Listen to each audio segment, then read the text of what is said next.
देशातील कोरोनाच्या रुग्णांची संख्या 257 वर पोहोचली आहे। दिल्लीसह देशातल्या 11 राज्यांमध्ये कोरोना रुग्ण आढळले आहेत। त्यामुळे देशातील आरोग्य यंत्रणा अलर्ट मोडवर आहे। केंद्र सरकारने सध्याची कोरोनाची स्थिती पाहता अलर्ट जारी केलाय। आरोग्य तज्ज्ञांनी दिलेल्या माहितीनुसार कोरोनाची सध्या स्थिती पाहता कोविड-19च्या पहिल्या आणि दुसऱ्या म्युटेशन्स इतका हा नवा प्रकार कमी संसर्गजन्य आहे। मात्र इतर आजार असलेल्या लोकांना कोरोनाच्या या प्रकारामुळे त्रास होण्याची शक्यता आहे। त्यामुळे इतर आजार असलेल्या लोकांनी अधिक सतर्क राहण्याची गरज आहे। कोरोनाची कोणतीही लक्षणं आढळल्यास तातडीने डॉक्टरांचा सल्ला घ्या। याबाबत आरोग्य तज्ञ रवी गोडसे काय म्हणालेत आपण पाहूयात। मुद्दत हुई तेरी याद भी न आई हमें और हम भूल गए हो तुझे ऐसा भी नहीं। कोविड आपल्याला विसरला पण आपण कोविडला विसरायला काही तयार नाही। मला काही फरक पडत नाही हो। हे हाँगकाँग सिंगापूरमध्ये बातमी आल्या ना, मी ताबडतोब पावडरची बाटली आणि कंगवा शोधला। चला आता व्हिडिओ टाकायचे। भारताला काळजीचं काहीच कारण नाहीये। या कोविडच्या संदर्भात भारताकडे एक खराब बातमी आहे, एक चांगली बातमी आहे। खराब बातमी अशी आहे की या कोविडच्या बद्दल भारत काहीही करू शकत नाही आणि चांगली बातमी अशी आहे की काही करायची गरज पण नाहीये, सोडून द्या। मग खबरदारी घ्यायची की नाही? हो, एक खबरदारी घ्यायची, मजा करत राहा, आयुष्याचा पूर्ण आनंद घ्या, इकडे बिलकुल दुर्लक्ष करा।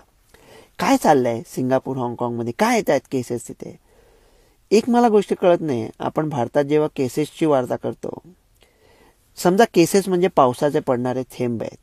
ज्या माणसाकडे रेनकोट आहे टोपी सकट, ज्याच्या डोक्यावर छत्री आहे आणि जो बाहेर पण पडला नाहीये, ज्याच्या डोक्यावर छत आहे, तो पावसाचे पडणारे थेंब कशाला मोजतोय? भारताकडे नैसर्गिक इम्युनिटीमुळे मिळालेलं असं जबरदस्त प्रोटेक्शन आहे, इम्युनिटी। आता हे सिंगापूर, हाँगकाँग वगैरे देशांमध्ये जिथे झिरो कोविडचा नॉनसेन्स चालला होता ना, तिथे थोडे अजून इम्युन गॅप आहे, सुरक्षितता कमी आहे। मला वाटलं होतं 4 वर्षामध्ये निघून जाईल, पण अजून इफेक्ट दिसतात। आता न्यूझीलंडमध्ये पण येईल बघा, जूनमध्ये केसेस यायला लागतील न्यूझीलंडमध्ये। मी पावडरची नवीन बाटली घेऊन ठेवले तेव्हा करता। मग तुम्ही म्हणाल की हे जर का मग हे का नवीन व्हायरस वगैरे आहे का? नाही हो, हा मामूली आहे, ओमिक्रॉनची पिल्लं येतो सगळी। म्हणजे या ओमिक्रॉन जर का भीष्म असेल तर हे त्याचे सगळे नातू पंटू वगैरे आहेत, आणि ते सुद्धा कोणी दुर्योधन भीम वगैरे असे ताकदवान कोणी नाही आहेत। म्हणजे असे नकुल विकर्ण वगैरे एक्स्ट्रा टाईपचे आहेत, काही जास्ती सिरियस नाही आहे, काय काळजीचं कारण नाही आहे। तुम्ही म्हणाल पण अहो 81 हॉस्पिटलायझेशन झाले, हा एवढं मामूली आहे, तर हाँगकाँगमध्ये आणि सिंगापूरमध्ये हॉस्पिटलायझेशन का होत आहेत? तिथे इम्युन गॅप तर आहेच, तिथल्या काही लोकांची इम्युनिटी एकदम कमजोर आहे, पण तरी सिरियस डिसीज व्हायची 2 कारणं असू शकतात। एक कारण असं आहे की समजा एखाद्या माणसाची इम्युनिटी खूप कमी आहे दुसऱ्या काही कारणामुळे, आणि त्याच्यामुळे म्हणजे 1 लाखामधला 1 पेशंट तो पकडतोय, तरी अशा 10 लाख केसेस आले तरी 10 पेशंट मिळणार ना। आणि दुसरं कारण काय आहे सिरियस डिसीज व्हायचं, की म्हणजे हा समजा भुलट्या चोर आहे ओमिक्रॉनचा पिल्लो, आणि तुम्ही लोकलने जाताय आणि तो येऊन 1 लाख लोकांचं पाकिट मारतो, आणि पाकिट मारलेले लोक कावरे बावरे होऊन त्या चोराच्या शोधात जातात आणि एखादा लोकलमधून पडून मृत्यू पावतो। त्याच्यामुळे हे ओमिक्रॉन सारखे भुरटे चोर तुमच्या घराचं दार उघडतात आणि मग दुसरे जबरदस्त चोर घुसून तुम्हाला त्रास देऊ शकतात, म्हणून या सिरियस केसेस येत आहेत। मुलांमध्ये पण 2 आल्यात, कदाचित त्यांनी RSV मिस केलं असेल, पण भारतामध्ये असं काही होईल असं मला वाटत नाही। मग आपण काय करू शकतो? आपण मास्क घालू शकतो का? मास्क घातल्यामुळे कोविडला थांबवता येत नाही, ओमिक्रॉन पासून सत्य आहे, मास्कचा काहीही उपयोग नाही।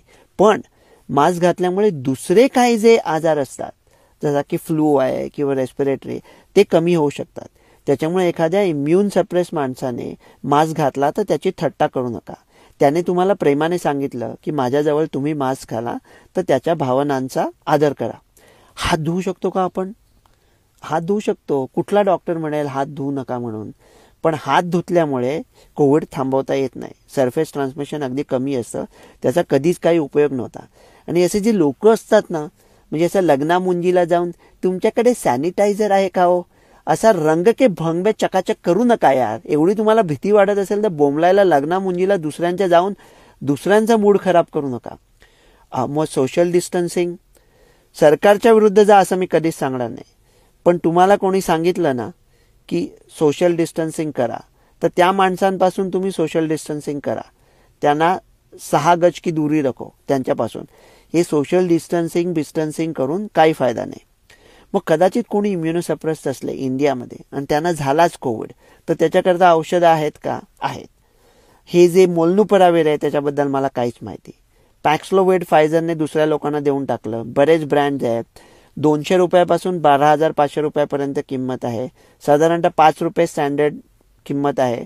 त्याचा 5 दिवसाचा डोस असतो. ज्या इम्युनोसप्रेस लोकांना कोविड झाला असेल त्यांना लगेच घ्यायचा असेल, 5 दिवसाच्या आत घेतला, ऑक्सिजन कमी व्हायच्या आधी, तर उत्तम आहे. त्याचे पण काही साईड इफेक्ट्स आहेत. रेमडेसिवीर ऑक्सिजन कमी झाला असेल तर फक्त 3 दिवसाचा प्रोटोकॉल आहे, पण त्याची पण काही काळजी करायची गरज नाही. हे काय होणार नाहीये. मग बूस्टर व्हॅक्सिन घ्यायचंय असं म्हणतात हाँगकाँग, सिंगापूरमध्ये. आपल्याला काही गरज आहे का? हा वैद्यकीय सल्ला नाहीये, मैत्रीच्या नात्याने सांगतो.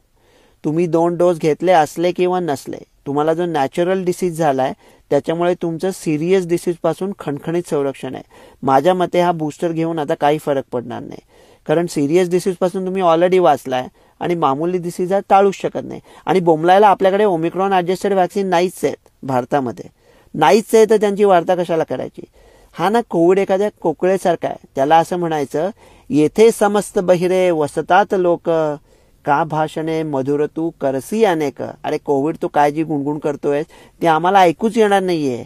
काही ऐकायची गरज पण नाहीये. टक्काटक राहा, यावर मजा करा, हे सगळं विसरून जा. डॉक्टर रवी गोडसे.